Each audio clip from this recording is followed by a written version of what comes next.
भारती।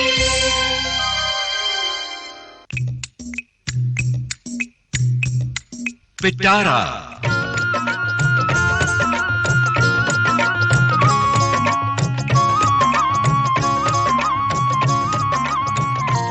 पिटारा में आज सेहतनामा।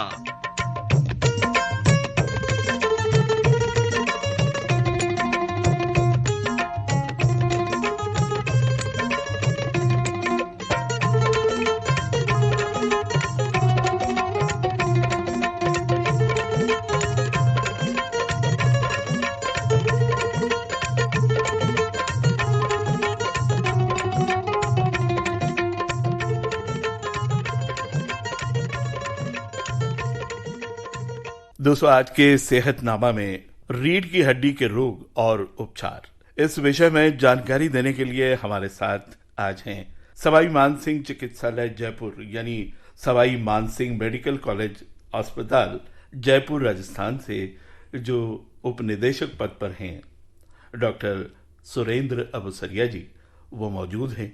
तो डॉक्टर साहब, विविध भारती के स्टूडियो में आपका बहुत बहुत स्वागत है।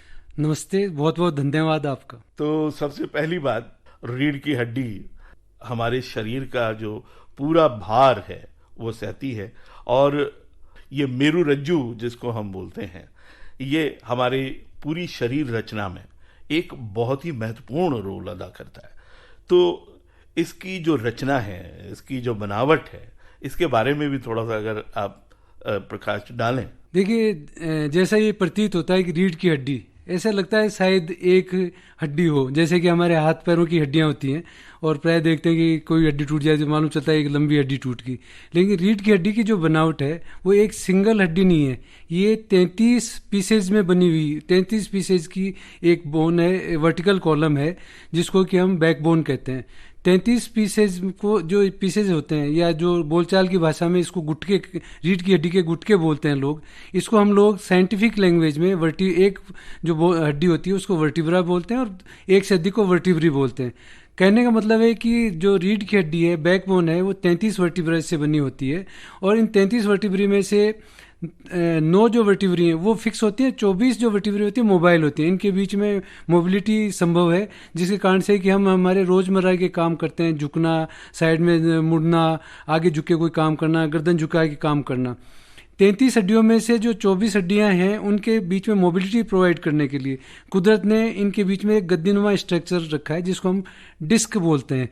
कहने का मतलब है कि हमारे शरीर में 33 हड्डियां होती हैं, जिसमें से उसमें से 24 हड्डी मोबाइल होती हैं, और उनके बीच में गद्दीनुमा स्ट्रक्चर होता है जिसको हम डिस्क बोलते हैं। इस जो 33 हड्डी का जो कॉलम है उसको हम देखने में, और वैसे भी हम इसको जो एक्सप्लेन करने के लिहाज से इसको हम 4 भागों में विभाजित कर सकते हैं। पहला है कि गर्दन, जो सबसे ऊपर भाग है हमारे सिर के, जो स्कल है उसके जस्ट नीचे वाला भाग, जिसको हम गर्दन कहते हैं, इसमें, या जो साइंटिफिक लैंग्वेज है इसमें इसको सर्वाइकल रीजन कहते हैं। इसमें 7 हड्डियां होती हैं। इसके नीचे का जो भाग है, जो कि हमारे चेस्ट के पीछे का भाग है रीढ़ की हड्डी का, इसमें 12 हड्डी होती हैं, जिसको हम डोर्सल स्पाइन या थोरेसिक स्पाइन बोलते हैं साइंटिफिक लैंग्वेज में। इसके नीचे का हिस्सा जो कि हमारे हिप जो रीजन है, पेल्विस बोन है, पेल्विस है, उसके और जो चेस्ट के बीच का जो हिस्सा है इसको हम लंबर स्पाइन कहते हैं। ये सर्वाइकल, डोर्सल और जो लंबर स्पाइन है, इसकी हड्डियां मोबाइल हड्डियां होती हैं। इसके नीचे का जो हिप रीजन का जो पीछे का भाग है, जो कि हमारे टेल बोन तक जाता है, उसको हम सैक्रल और कॉक्सिजियल पार्ट कहते हैं। ये 9 हड्डियों से बना होता है, और ये 9 की 9 हड्डियां आपस में जुड़ी होती है, फिक्स होती है, इसमें कोई मोबिलिटी नहीं होती है। इस प्रकार रीढ़ की हड्डी हमारे एक सिंगल हड्डी नहीं होकर 33 हड्डियों से बना हुआ एक वर्टिबल कॉलम होता है, और जो कि अंदर बहुत ही सेंसिटिव पार्ट्स को एनक्लोज किया हुआ होता है। रीढ़ की हड्डी का कार्य क्या है? कार्य ये है कि जो हमारे ब्रेन से जो जितने नर्व्स का निकलती है, जो कॉर्ड निकलती है, जिसको हम स्पाइनल कॉर्ड कहते हैं, और स्पाइनल कॉर्ड से जो अलग अलग नर्व्स हमारे शरीर के हिस्से में, हाथों में, चेस्ट रीजन में, एब्डोमिनल रीजन में, नीचे पैरों में जाती हैं, उनके बीच में जो नर्व जाती हैं, जो रीढ़ की हड्डी से जो नर्व जाती हैं, उनके लिए स्पेस प्रोवाइड करना, मोबिलिटी प्रोवाइड करना, और बॉडी को सपोर्ट करना। क्योंकि हमारे जो सिर है, जो हमारा टॉर्सो है, जो बदन है, उसको सारे को रीढ़ की हड्डी सपोर्ट करती है। आपने डॉक्टर साहब बहुत ही अच्छा विश्लेषण किया इसका। अब हमें पता चला कि ये 33 हड्डियों से बना हुआ एक स्ट्रक्चर है। ये कोई एक सीध में नज़र तो आता है, पर वास्तविक ये तमाम हड्डियों का एक संच है, एक ग्रुप है, जिसे हम ये कह सकते हैं कि मस्तिष्क से जो आने वाले संवेग होते हैं उनको ये एग्जीक्यूट करने वाला एक यूनिट है। जी हाँ। और ये पूरे शरीर का भार सहता है और साथ ही साथ कई संवेग जो होते हैं उनको ज़रूरत के अनुसार इसकी क्रियाकलाप का एक वो कार्य चलता रहता है। साथ ही साथ एक बात इसमें उभर के आती है कि 33 हड्डियों का एक ढांचा है ये, तो जाहिर सी बात है हमारे चलने फिरने, दौड़ने, भागने और तमाम जो क्रियाकलाप हमारे होते हैं उससे सालों बाद एक वेयर एंड टेयर जिसको कि हम कह सकते हैं, इसकी वजह से कुछ जो समस्याएं हैं वो खड़ी होती होंगी, क्योंकि हमें तो झुकना है, उठना है, चलना है, बैठना है, तमाम कार्यकलाप होते हैं। तो एक पीरियड बाद काल जब निकल जाता है जिंदगी का, तो इसमें वेयर एंड टेयर होने से कुछ खराबी आ सकती है क्या? जी, वेयर टियर की जहाँ तक बात की, जैसे हमारे पूरे शरीर में जैसे जैसे एज बढ़ती है, up to age of 30 years हमारे शरीर में बिल्डिंग प्रोसेस स्टार्ट रहता है। यानी हमारे शरीर में जो स्ट्रेंथ है, जो हमारे स्ट्रक्चर का डेवलपमेंट है, वो बनता है और मैच्योर होता है। बनने का प्रोसेस 20 साल तक रहता है। 20 से 30 साल तक हमारा शरीर का प्रोसेस जो स्ट्रक्चर है वो बिल्कुल मैच्योर हो जाता है। उसके बाद में हमारे जो शरीर है उसमें जितने भी नर्व्स हैं, मसल्स हैं, बोन्स हैं, जॉइंट्स हैं, बोन्स के बीच में, इन सब में डीजनरेशन स्टार्ट हो जाता है। धीरे धीरे आफ्टर एज ऑफ 30 ईयर्स हम धीरे धीरे डीके की तरफ जाते हैं और उसके कारण से डीके होता रहता है। तो जब सारे शरीर के हिस्सों में डीके होता है तो जो बैकबोन है, रीढ़ की हड्डी है, वो भी इससे अछूती नहीं है। गर्दन, जो बीच के हिस्सा है, डोर्सल स्पाइन, लंबर स्पाइन, इनका भी जो डीके होता है, डीजनरेशन होता है, वियर टियर होते हैं, उसके कारण से इसमें भी डीजनरेशन प्रोसेस चलता रहता है। और उसको हम बोलचाल जैसे कि घुटनों का दर्द होता है उसको हम ऑस्टियोआर्थराइटिस बोलते हैं। वैसे हम ये मान सकते हैं, और या टेक्निकल लैंग्वेज में हम बात करें तो ये जो रीढ़ की हड्डी का जो ये डीजनरेशन है उसको रीढ़ की हड्डी की ऑस्टियोआर्थराइटिस माने, और ये इसको हम बोलचाल की भाषा जो साइंटिफिक लैंग्वेज में इसको स्पॉन्डिलाइटिस कहते हैं। स्पॉन्डिलाइटिस हमारे गर्दन में भी हो सकती है, बीच के हिस्से में थोड़ी सी डोर्सल स्पॉन्डिलाइटिस हो सकती है और नीचे के हिस्से में लंबर स्पॉन्डिलाइटिस हो सकती है। स्पॉन्डिलाइटिस ये शब्द हमारे कानों पर पड़ता रहता है, और कुछ एक लोगों के गर्दन में कुछ एक बेल्ट नुमा बंधा हुआ हम देखते हैं तो पता चलता है कि ये स्पॉन्डिलाइटिस के मरीज हैं। डॉक्टर साहब, बहुत अच्छी जानकारी आप इस संदर्भ में दे रहे हैं। ये कुछ ऐसी बातें हैं जो हमारे गर्दन से जुड़ी हैं, जो आपने जिक्र किया स्पॉन्डिलाइटिस का। तो ये गर्दन में जो दर्द है ये क्यों होता है, ये जानने से पहले मैं ये जानना चाहूँगा, एक स्पोर्ट्समैन होता है और एक खेतीहर मजदूर होता है, एक आदमी जो ऑफिस में या कार्यालय में अपना काम करता है। कहने का मतलब ये कि हर फील्ड में हर एक इंसान को अपनी जिम्मेदारियां निभानी होती हैं। जो रीढ़ की हड्डी की जो तकलीफ है उससे कोई भी आदमी किसी भी ट्रेड, किसी प्रोफेशन में काम कर रहा हो अछूता नहीं है। जो इसकी रीढ़ की हड्डी की जो प्रिवलेंस है, जो इसके दर्द की, कमर के दर्द की, गर्दन के दर्द की जो प्रिवलेंस है वो 80% तक है। यानी कि 20 से 40 साल की उम्र के बीच में कोई न कोई आदमी, 10 में से 8 आदमी, 80% लोग डॉक्टर के पास इसके निदान या इलाज के लिए जा चुके होते हैं। कहने का मतलब है कि अगर हम बात करें तो जुकाम के बाद में अगर सबसे कॉमन जो चीज़ है, जुकाम देखिए कितना कॉमन है, उसके बाद में अगर सबसे कॉमन कोई चीज़ है तो वो है रीढ़ की हड्डी के दर्द। 80% प्रिवलेंस है इसमें। ये जो स्पॉन्डिलाइटिस है इसके बारे में जरा विस्तार से अगर बताएं तो अच्छा लगेगा। अभी जैसे हमने बात की कि ये बॉडी का जो डिजेनरेशन है उसी के अनुसार जो हमारे रीढ़ की हड्डी का जो डिजेनरेशन है उसको स्पॉन्डिलाइटिस कहते हैं। स्पॉन्डिलाइटिस में जैसे गर्दन का स्पॉन्डिलाइटिस आपने देखा होगा, ये after the age of 30 start होता है, बल्कि जो 50 ईयर्स है उसके बाद में यूजुअली रहता है। ओल्ड एज की प्रॉब्लम है। इसमें जैसे गर्दन के में है तो गर्दन के अंदर पेन रहता है, शोल्डर में पेन रहेगा, आर्म में पेन रहेगा।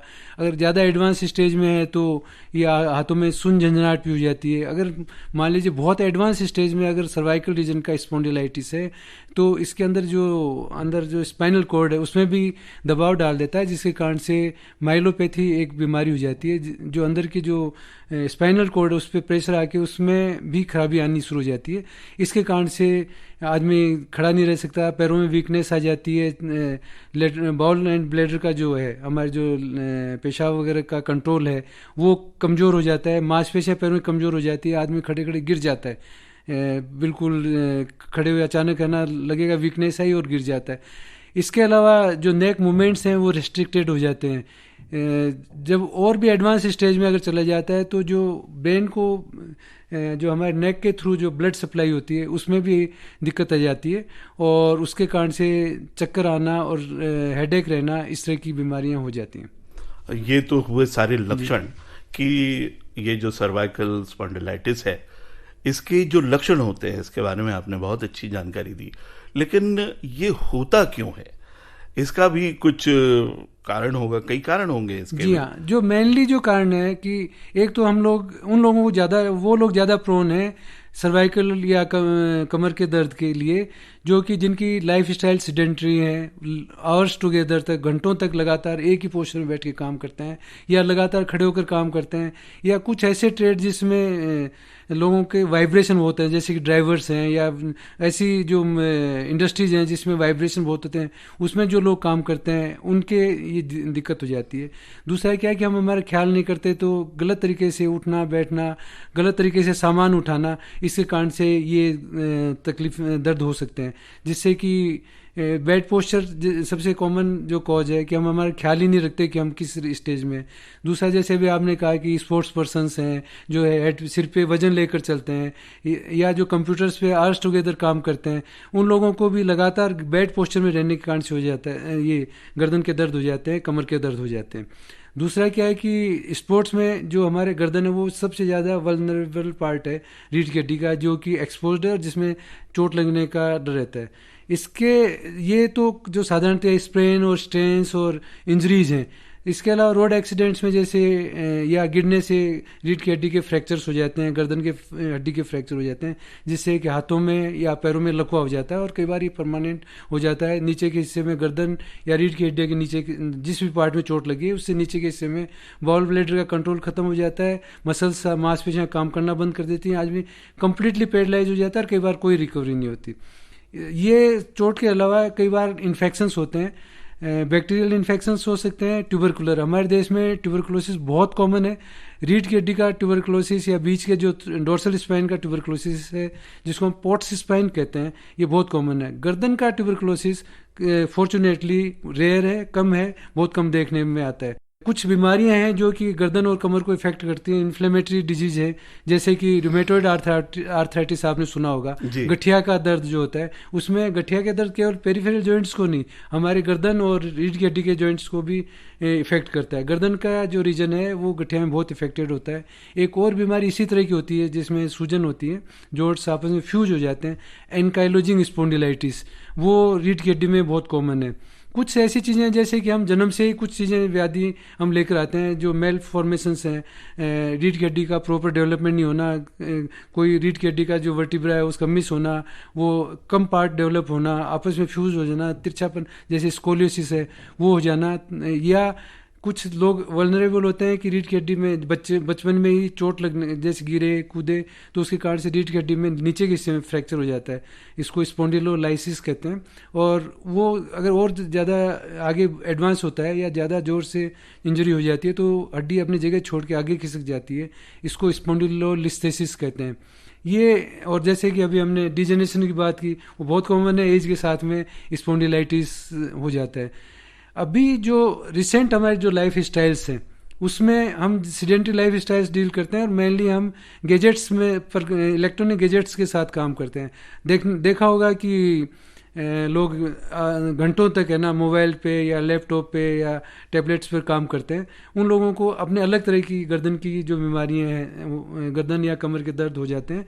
और एक बहुत कॉमन नई टर्म है टेक्स्ट नेक, जो है एक नई टर्मिनोलॉजी है, उसमें ये नए जो एडवांसमेंट हैं टेक्नोलॉजी के, उसके कारण से उसकी एक साइड इफेक्ट मान सकते हैं। डॉक्टर साहब, आपने बहुत सारी जानकारी इस संदर्भ में हमें दी, बचपन से ही हमने सीखा है, पढ़ा है, बल्कि शुरुआत के जो शरीर शास्त्र का जो ये होता है, तो हमारा जो बैठने का अंदाज है, जब हम कुर्सी पर बैठते हैं या ज़मीन पर बैठते हैं तो रीढ़ की हड्डी सीधी होनी चाहिए, ऐसा सभी कहते हैं। और जब हम योग साधना वगैरह भी करते हैं तो हमारा जो मेरुरज्जु है, रीढ़ की हड्डी है, ये सीधी होनी चाहिए, ऐसा बताया जाता है, जिससे कि हम कम से कम रोगों के शिकार हों, जहाँ तक कि रीढ़ की हड्डी के जो विकार हैं उसकी बात है। हम ये जानना चाहते हैं कि रीढ़ की हड्डी को अगर स्वस्थ बनाए रखना है ताउम्र, हालांकि ऐसा होता नहीं है, पर हमारा प्रयत्न तो ऐसा होना ही चाहिए। जी हाँ। तो उसे अगर हम स्वस्थ बनाकर रखना चाहें तो उसके लिए क्या किया जाए शुरुआत से ही? देखिए, बहुत पुरानी कहावत है, निरोगी काया सबसे बड़ा सुख है। तो जैसे आपने कहा कि हम हमारे शरीर को हमेशा स्वस्थ कैसे बनाए रख सकते हैं, यद्यपि आपने कहा कि हम रख नहीं सकते, ये सत्य है कि हम रख नहीं सकते, लेकिन हमें उसकी तरफ कोशिश करनी चाहिए कि हम हमारे शरीर को स्वस्थ रख सकें। जहाँ तक रीढ़ की हड्डी का सवाल है कि सबसे महत्वपूर्ण चीज़ है, जैसे आपने कहा कि हम बैठते हैं, सीधे बैठना चाहिए, उसको कहते हैं पोस्चर। हम किस तरह से बैठते हैं, जो हमारे बैठने का एटीट्यूड होता है, सिटिंग, स्टैंडिंग या लाइंग पोजीशन में, उसको हम पोस्चर कहते हैं। पोस्चर हमारा इस तरह से होना चाहिए कि हमें उसके कारण से कोई डिस्कम्फर्ट नहीं हो और उसके कारण से हमें थकान नहीं हो। जिसमें सबसे जो इम्पोर्टेंट चीज़ है कि भी इसके लिहाज से मैं बताना चाहूँगा कि जैसे अभी हम बात कर रहे थे स्ट्रक्चर की, तो जो हमारी रीढ़ की हड्डी का जो ओवरऑल स्ट्रक्चर है वो S shape, reverse S shape होता है, जिसमें कि हमारा जो गर्दन का हिस्सा है वो आगे की तरफ निकला हुआ होता है, जो चेस्ट के हिस्सा है वो पीछे की तरफ निकला हुआ है, फिर हमारा जो कमर का हिस्सा है वो फिर आगे की तरफ होता है और फिर नीचे का हिस्सा पीछे की तरफ होता है। रिवर्स एस शेप की तरह हमारा शेप होता है। तो ये जो कर्वेचर है वो मिनिमम होने चाहिए। हम जब बैठें, जैसे हम सिटिंग पोजिशन में, तो हम इस तरह से बैठें कि हमारे जो कान है वो हमारे शोल्डर की लाइन में होने चाहिए, जो शोल्डर हमारे पीछे की तरफ झुके हुए होने चाहिए, आगे नहीं झुके हुए होने चाहिए। हम बिल्कुल सीधे बैठें और जो रीढ़ की हड्डी है वो नीचे का हिस्सा है वो बिल्कुल सीधा रहे। और बहुत लंबे टाइम तक अगर हमें बैठना है तो वो बैक जो सपोर्ट है चेयर का, उसे वेल सपोर्टेड होना चाहिए। हाथ आगे टेबल पे वेल सपोर्टेड होने चाहिए। जो हमारा हिप और नी है वो 90 डिग्री पर बेंड होने चाहिए और जो हमारे पैर हैं वो ज़मीन पर बिल्कुल फ्लैट होने चाहिए। अगर हम इस तरह का पोस्चर अडॉप्ट करते हैं तो ये नॉर्मल पोस्चर होता है। कुछ पोस्चर जैसे हम जन्म से लेके आते हैं, कुछ हम अडॉप्ट कर लेते हैं, जैसे कि अभी आजकल बच्चे बिस्तर में बैठ के लेटे पढ़ते हैं या लगातार झुक के टैबलेट्स पे काम करते हैं हो रहे हैं, तो गलत पोस्चर की तरफ जा रहे हैं। तो हमें बार बार ये रिमाइंड करना चाहिए बच्चों को, या हम खुद को भी ये ध्यान रखना चाहिए कि हम अगर बैड पोस्चर में जा रहे हैं तो हम उसका ख्याल रखें। बल्कि अब तो एक नए ऐप आ गए कि प्रोटेक्ट, ये जो पोस्चर है उसको प्रोटेक्ट करने के लिए आप रिमाइंडर देता हो हर 1 घंटे में कि आप अपना पोस्चर ठीक रखिए। जी, तो ये जो नए नए गैजेट्स आए हैं, आपने इस बात की ओर इंगित किया, ये बात बिल्कुल सही है। कुछ लोग तकिया लगा लेते हैं पीछे अपने बेड पर बैठे हुए और घंटों मोबाइल पे या लैपटॉप पे या अपने जितने भी कुछ गैजेट्स हैं उन पर काम करते रहते हैं और ये बिल्कुल भूल जाते हैं कि वो किस पोस्चर में है। जैसे अभी आपने पूछा है कि पोस्चर हम हेल्दी रहने के लिए और क्या करें, तो ये एक तो पोस्चर उसमें हिस्सा है। दूसरा है कि हम रेगुलर एक्सरसाइजेज करें, जिसमें कि हमारी जो बॉडी के जो नॉर्मल स्ट्रक्चर है उसको नॉर्मल मेंटेन करने के लिए स्ट्रेचिंग और मोबिलाइजेशन एक्सरसाइजेज हैं, वो आप किसी भी अच्छे फिजियोथेरेपिस्ट से सीख सकते हैं। इसके अलावा स्ट्रेंथनिंग एक्सरसाइजेज हैं, जिससे कि हमारी मसल्स की स्ट्रेंथ है वो सही बनी रहे। रीढ़ की हड्डी का जहाँ तक सवाल है, उसमें अगर हम उसको हेल्दी रखना है तो हमें जो सामान उठाने की टेक्निक्स हैं उनका ध्यान रखना चाहिए। सही प्रॉपर टेक्निक से अगर हम सामान उठाते हैं तो हमारी जो इंजरीज हैं बैक की और कमर की या उनके स्प्रेन स्ट्रेन्स हैं वो या तो होंगे नहीं या मिनिमम होंगे और उसके कारण से हमें कोई दिक्कत नहीं होगी।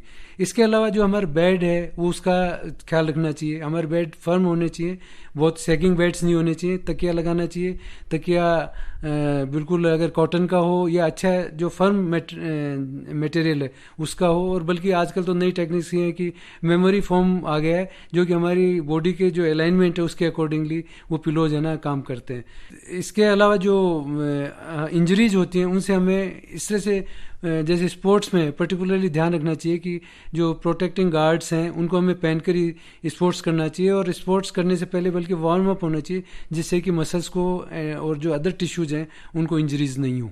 ये आपने बहुत मार्के की बात कही डॉक्टर साहब कि कोई भी व्यायाम करने से पहले या खेलने से पहले हम देखते हैं कि जब भी मैदान में कोई टीम आती है तो वो सबसे पहले वार्म अप करते हैं। हमारी जो बॉडी है, हमारा जो शरीर है, उसको किसी इसमें जाने से पहले, ढालने से पहले अपने आप को वार्म अप करना बहुत ज़रूरी होता है। ये आपने बहुत अच्छी बात कही है। हम ये थोड़ा सा और विस्तार से अगर आप बताएं कि रीढ़ की हड्डी के जो शिकार होते हैं, खासतौर पे स्पॉन्डिलाइटिस, सर्वाइकल स्पॉन्डिलाइटिस है, या फिर गर्दन से लेके कमर तक की बीमारियां जिन लोगों को ज़्यादा होती हैं, वो कौन से ऐसे ज़्यादातर लोग होते हैं जिनको कि इन बीमारियों से मतलब जूझना पड़ता है? ये वो लोग होते हैं जो कि साधारणतः अपने पोस्चर का ख्याल नहीं रखते, जो रेगुलर एक्सरसाइज नहीं करते, लेटे रहना, बहुत ओबेज पर्सनस हैं जिनके है ना मतलब मूवमेंट्स बहुत कम होते हैं, ऑकवर्ड मूवमेंट्स होते हैं, या वो लोग हैं जो कि अपने काम करते वक्त है ना जो वेट लिफ्टिंग जैसी टेक्निक्स की अभी बात की, उनका ख्याल नहीं करते, उन लोगों को ये ज़्यादा दिक्कत होती है। अच्छा, जैसे कि हम स्टेशनों पर देखते हैं कि ये जो कुली होते हैं जी, वो सामान जिस तरह से उठाते हैं, ये एक देखने वाली बात होती है। बहुत महत्वपूर्ण बात है। साधारणतः हमारे आउटडोर में कभी कोई कुली आता नहीं। आप इसी से अगर समझ सकते हैं कि उन लोगों की टेक्निक्स हैं, कुली हैं, जैसे ये लोडिंग अनलोडिंग करने वाले जो लेबरर्स हैं, आप देखेंगे एक आदमी 100 kg का बैग उठाकर तुरंत है ना उतार देता है, और पूरी 10 टन की यानी 100 बैग्स जो है वो 1 घंटे 1.5 घंटे में पूरी गाड़ी खाली कर देता है, और कभी उसको कमर दर्द नहीं होता है। इससे सबसे बड़ी सीखने की चीज़ ये है कि हमारी जो वेट लिफ्टिंग टेक्निक्स हैं उनका हमें ज़रूर ख्याल रखना चाहिए, और दूसरा वो ऐसी एक्टिविटीज़ हमें नहीं करनी चाहिए जिसके लिए हम आदी नहीं है। अनएकस्टम्ड एक्सरसाइजेज अगर हम एक्सेस में करेंगे तो उसके कारण से हमें कमर दर्द और गर्दन का दर्द या कमर दर्द या और जोड़ों की तकलीफ हो जाएगी। अति सर्वत्र वर्जते जी हाँ, यानी व्यायाम भी अगर अति करते हैं तो वो भी जी फायदा हाँ, नहीं रिपीटेड एक्सेस में जैसे strengthening exercise, repeated excessive movements, ये भी अपने आप को ये जो रीढ़ की हड्डी के जो दर्द हैं उसमें होने का एक कारण है। आज जिस विषय की बात हो रही है, रीढ़ के हड्डी के जो रोग हैं, और इस संदर्भ में बातें हो रही हैं, तो जहाँ तक एहतियात की बात है, हमें एहतियात तो बरतना ही है। जो होना है वो तो होता ही है, पर एहतियात अगर हम रखते हैं तो कम से कम हम इंज्योर होते हैं या इस तरह की जो बीमारियां होती हैं उसके शिकार होते हैं। कुछ एक बातें हमारे देखने सुनने में आती हैं, और कि जैसे कि स्लिप डिस्क होती है, तो ये स्लिप डिस्क कहने के लिए तो कोई भी कह देता है कि भाई फला आदमी को स्लिप डिस्क है, तो ये वास्तविक में क्या चीज है? देखिए, जहाँ तक स्लिप डिस्क का सवाल है, स्लिप डिस्क की जो टर्म है वो अपने आप में एक मिसनोमर है। स्लिप डिस्क जैसी कोई चीज़ होती नहीं, लेकिन फिर भी ये थ्रू आउट वर्ल्ड प्राय यूज में ली जाती है। स्लिप डिस्क के बारे में बात करने से पहले मैं आपको फिर बताना चाहूँगा कि जो डिस्क है वो एक गद्दीनुमा स्ट्रक्चर है, और आप इससे समझ सकते हैं कि बाहर एक रबर जैसा स्ट्रक्चर जो कि फाइब्रस टिश्यू का बना होता है, और उसके अंदर एक विस्कस सब्सटेंस, लचीला पदार्थ, जेली लाइक सब्सटेंस होता है जिसको हम न्यूक्लियस पल्पोसस कहते हैं। क्योंकि जो डिस्क है वो दो हड्डियों के बीच में फ्रिक्शन नहीं हो, रीढ़ की हड्डी के जो वर्टिब्री होते हैं उनके बीच में फ्रिक्शन नहीं हो, उनके बीच में जो नर्व्स निकलती हैं उनको स्पेस प्रोवाइड करने के लिए और मोबिलिटी प्रोवाइड करने के लिए ये स्ट्रक्चर होता है।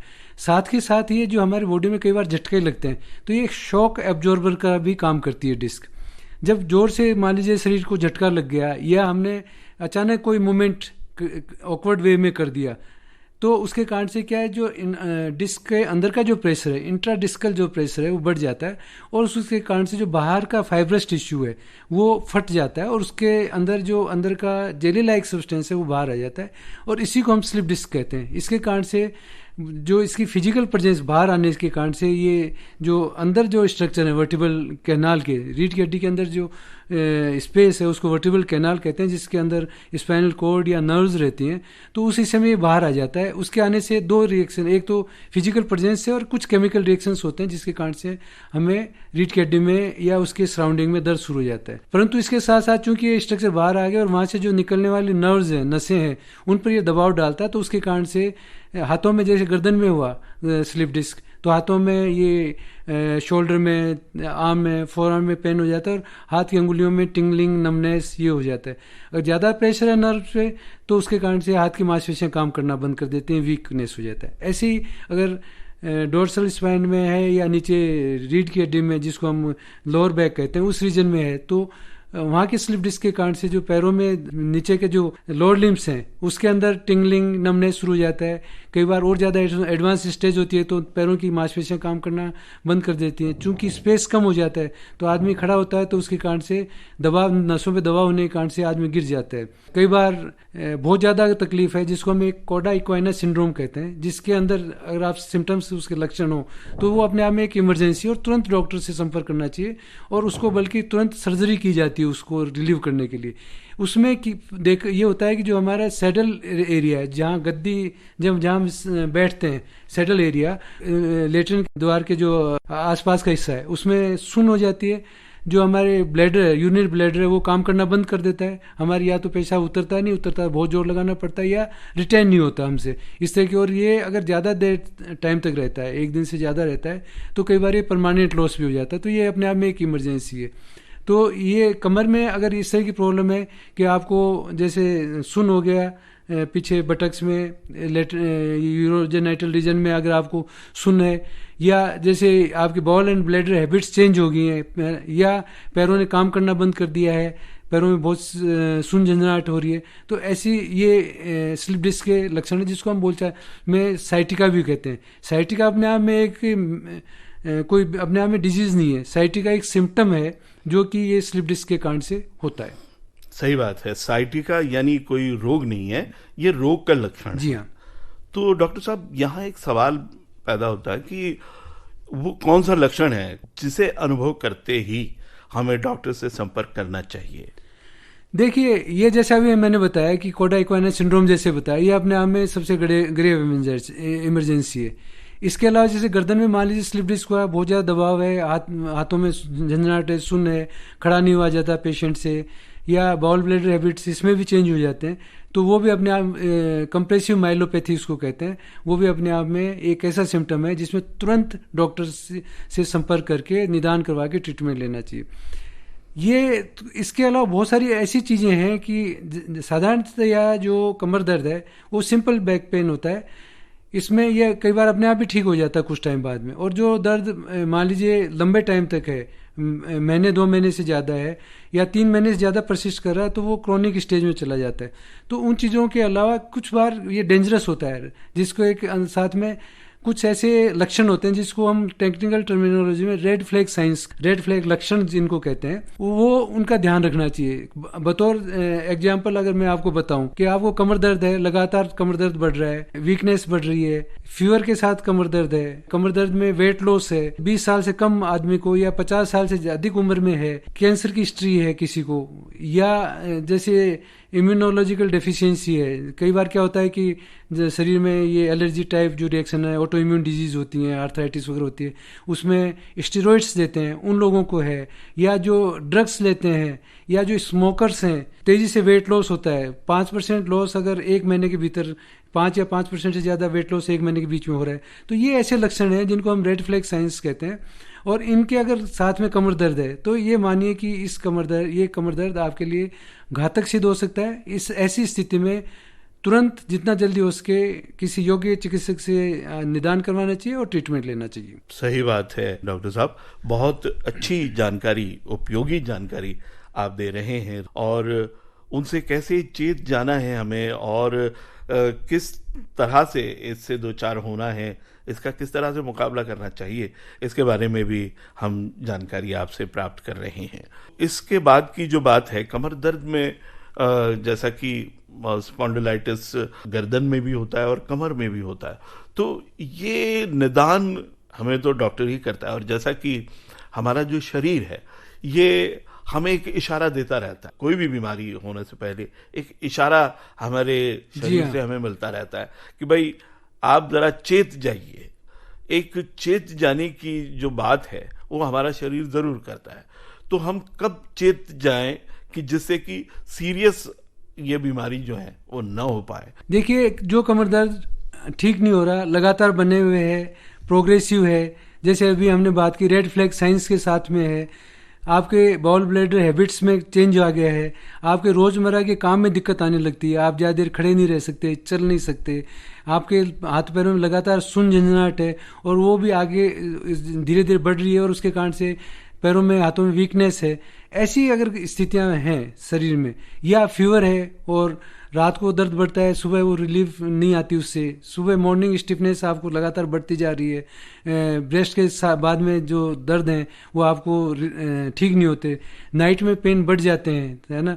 ऐसी स्थिति में जो है उनको हमें मानना चाहिए कि there must be some wrong with body और वो भी कोई सीरियस नेचर की प्रॉब्लम हमें हो गई है। और यही वो समय होता है कि जब तुरंत योग्य चिकित्सक से आपको संपर्क करना चाहिए। हाँ, और ऐसा करने से ही हम हो सकता है कि और बीमार इससे ना हो और इसके कोई सीरियस परिणाम ना आए। हम चूंकि आधुनिक जीवन पद्धति में हैं और जैसे कि हमने बात की इसके बारे में हुई कि अब जो कंप्यूटर्स हैं और मोबाइल हैं, आधुनिक गैजेट्स जो हैं, इसकी वजह से कई दुष्परिणाम हमारे शरीर पर नजर आते हैं और कई चीज़ों में हमने बात भी की।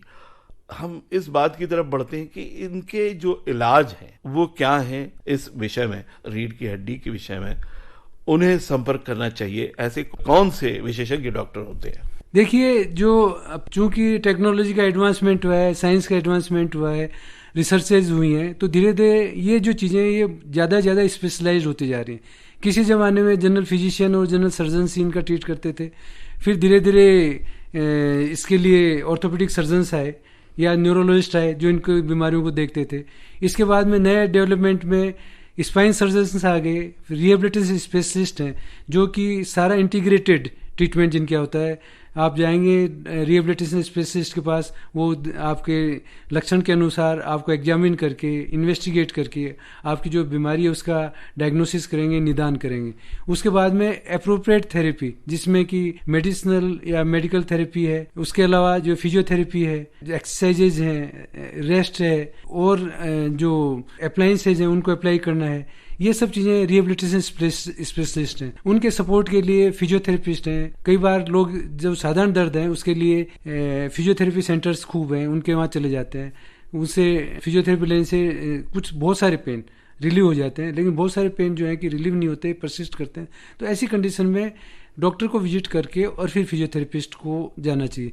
साधारणतः फिजियोथेरेपिस्ट भी डॉक्टर को रेफर करते हैं कि भाई पहले आप इसका निदान करवाएं और उसके बाद में आप इसके बाद में फिजियोथेरेपी ट्रीटमेंट लें, जिससे कि क्योंकि अगर मान लीजिए उन्हें कहीं भी ये लगता है कि कुछ ना कुछ रिस्क है पेशेंट की, रेड फ्लैग साइंस एसोसिएटेड हैं, तो वो आपको जरूर रेफर करेंगे। तो कहने का मतलब है कि जो अभी हमारे पास जो हैं लोग, वो orthopaedic specialist, neurologist, neurosurgeons, rehabilitation specialist, physiotherapist या जो मसाज मैन है, ये भी अपने आप थेरेपी है। इसके अलावा बहुत सारी जो अल्टरनेटिव थेरेपीज हैं जिसमें एक्यूप्रेशर, एक्यूपंक्चर हैं, ये जो थेरेपीज हैं उनसे भी है ना इलाज किया जाता है। तो डॉक्टर साहब, बहुत सारी बातें आपने इस संदर्भ में बताई, रीढ़ के हड्डी के संदर्भ में, उसके रोग के संदर्भ में। अब इसके लिए ट्रीटमेंट्स किस प्रकार की हैं, क्या क्या हैं, इसके बारे में भी जरा विस्तार से बताइए। जी हाँ, बहुत महत्वपूर्ण चीज़ है कि सब कुछ हो गया लेकिन इलाज तो बाकी रह गया। जहाँ तक इलाज का सवाल है, अगर बहुत पेनफुल कंडीशन में पेशेंट है, एक्यूट स्टेज है, तो हम रेस्ट के लिए एडवाइस करते हैं पेशेंट को। ये रेस्ट बहुत लंबे टाइम नहीं चलना चाहिए, बल्कि रिसेंट रिसर्चेज ये हैं कि 3 से 5 दिन का एब्सोल्यूट बेड रेस्ट की से ज़्यादा ज़रूरत नहीं होती। रेस्ट के साथ साथ में हम कुछ दवाइयाँ देते हैं पेशेंट को, जिसमें कि ओरल मेडिकेशंस हैं, एंटी इन्फ्लेमेटरी ड्रग्स हैं, एनाल्जेसिक्स हैं। इसके साथ साथ में जो टॉपिकल एनाल्जेसिक्स हैं जो हम है ना सरफेस पे अप्लाई करते हैं, टॉपिकल पैचेज होते हैं दवाइयों के, इंजेक्शन थेरेपी है, स्टीरॉयड के इंजेक्शंस, लोकल ब्लॉक्स जो हैं वो लगाना नर्व्स पे, इस स्पाइनल कैनाल में जैसे एपिड्यूरल जो इंजेक्शंस लगाते हैं हम स्लिप डिस्क में या कैनाल स्टेनोसिस में, ये मेडिसिनल पार्ट है। इसके साथ साथ ये जल्दी से जो मेन एम है वो ये कि पेशेंट जल्दी से एक्टिव हो, अपने काम पे जाए।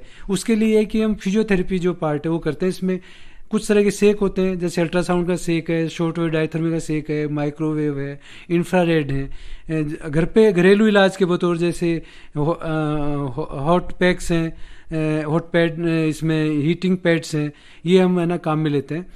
इसके साथ साथ कुछ एक्सरसाइजेज हैं, तीन तरह के एक्सरसाइजेज हैं। एक तो ये कि एक्यूट स्टेज को सबसाइड होते जल्दी जल्दी पेशेंट को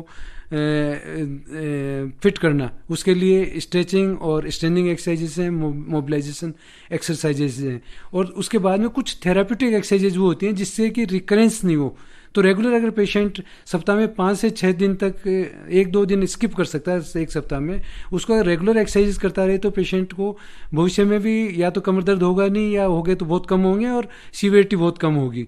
इसके अलावा कुछ जैसे कई बार बहुत ज़रूरी होता है पेशेंट को जल्दी रिलीफ देने के लिए, उसकी जो सफरिंग है उसको कम करने के लिए हम अप्लाइंसेज भी पेशेंट को एडवाइस करते हैं, जिसमें कोर्सेट्स हैं, कॉलर्स हैं, बेल्ट्स हैं, स्प्रिंट्स हैं, पेशेंट को वो हम देते हैं। कुछ चीज़ें जो पेशेंट को है वो खुद को घर पे होम प्रोग्राम देते हैं, जिसमें मेन है कि आपका उठने बैठने का तरीका क्या होगा, लेट के कैसे उठें, बैठ के लेटना कैसे है, आपको कोई सामान कैसे उठाना है, एक्टिविटीज़ ऑफ डेली लिविंग में आपको क्या ध्यान रखना है, आपका बेड किस तरह का होना चाहिए, आपका पिलो किस तरह का होना चाहिए, आप गाड़ी में बैठेंगे तो कैसे बैठेंगे, उतरेंगे तो कैसे उतरेंगे, आप अगर ऊंचाई से कोई सामान ले रहे हैं, जैसे हाउस वाइफ्स हैं या लेडीज़ हैं घरों में, आदमी हम कहीं ऊंचाई से कोई सामान उठा रहे हैं तो उसको उठाने का तरीका क्या होगा, बच्चे को अगर आपको गोदी में लेना है तो उसका तरीका क्या होगा, आपको बेड शीट ठीक करनी है तो उसका तरीका। ये बहुत सारी ऐसी चीज़ें हैं जिसमें हमें सावधानियाँ बरतनी चाहिए, और अगर हम सावधानियाँ बरतेंगे तो हमें कमर दर्द नहीं होंगे। मैं ये साथ ही साथ ये कहूँगा कि अगर आप रेगुलर एक्सरसाइजेज करेंगे, अपने पोस्चर का ख्याल रखेंगे और इंजरी से बचने का हमेशा प्रयास करेंगे तो आपको कमर दर्द या तो होगा नहीं, या हो गए तो उसकी सीवियरिटी बहुत कम होगी। डॉक्टर साहब, आज रीढ़ की हड्डी की बनावट और उसके रोग और उसके निदान के बाद उसके लिए क्या उपाय हैं, इसके बारे में आपने विस्तृत जानकारी हमें दी। इसके लिए हम विविध भारती की ओर से आपको तहे दिल से धन्यवाद देते हैं। मैं भी विविध भारती का आभार प्रकट करता हूं कि उन्होंने मुझे ये अवसर प्रदान किया। अब सेहतनामा कार्यक्रम समाप्त होता है। इस कार्यक्रम को तैयार करने में तकनीकी सहयोग मिला भावना सिंदल से, और इस कार्यक्रम के प्रस्तुतकर्ता रामकरण मीणा। और अब अशोक को दीजिए इजाजत। नमस्कार।